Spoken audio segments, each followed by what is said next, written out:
Hey guys, we're gonna make a super fun quick sew project. We're gonna make this awesome little zippy pouch. Like, there's literally no pattern.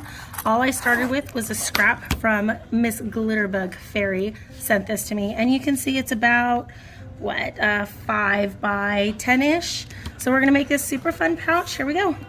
All I'm gonna do first to start is fold it in half, and I'm just gonna round off this corner. So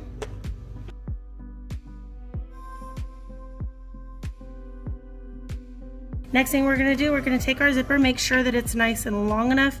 It has a little bit longer length on each end, and we're gonna separate it because we only need 1/2 of our zipper, and we're gonna throw double-sided sticky tape, 1/8 inch double-sided sticky tape right along the long edge.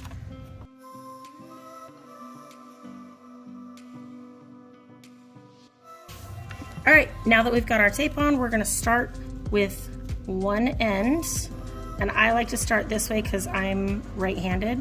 We're only going to peel a little bit off at a time and place it.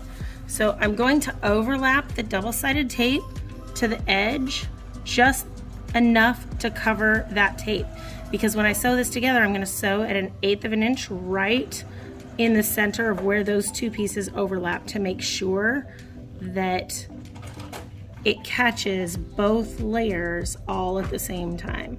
So we're gonna turn around this curve just a little bit at a time. See, I'm making sure that the fabric is overlapping that tape. If it doesn't overlap the tape, you're gonna miss it when you sew it.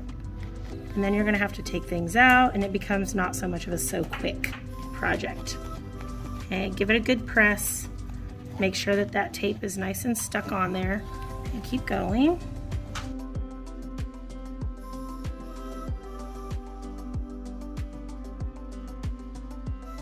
These are perfect for, let's see, what did we use them for? We used them for clips, we used them for, you can use them in your makeup bags, you can use them in your, like, oh, my admin said that the girls can use them for their, like, period stuff, right? You can put pads in it.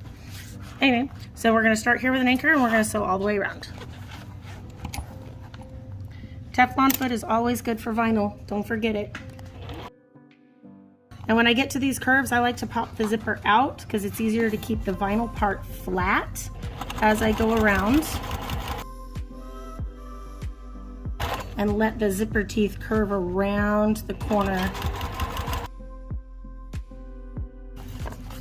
Okay, now with that done, we're gonna match up our vinyl, and I actually centered that. That is amazing. Now we're gonna put our zipper pull on. I have entirely too much sewing stuff. So we're gonna slide it around this way. If you've never put on a zipper pull before, I suggest lots and lots of practice, or get yourself one of those handy dandy zipper jigs. You can use the fork method, you can use all kinds of fun stuff. I know that there's quite a few of our sewing friends that have pieces, tools to help get your zippers on. So you want to make sure that your vinyl is nice and even before you flip this inside out. Once you've got your zipper pull on, hang on to the zipper here while you flip it inside out so that you don't accidentally lose your zipper pull off of the end of your zipper. Okay, once it's on, pull your zipper up a little bit so again, we don't lose it. Close the bottom, and you're gonna sew all the way across the bottom, even over the teeth, and sew it shut. 1/4 inch seam allowance here. Now when I got to my zipper teeth, I went ahead and I laid them nice and flat this way. Once we turn it inside out, it's not gonna make a difference.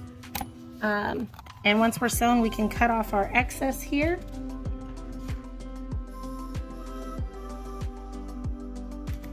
But once you've got that all sewn on and you've got a nice good anchor so your corners don't come out, go ahead and flip it right side out.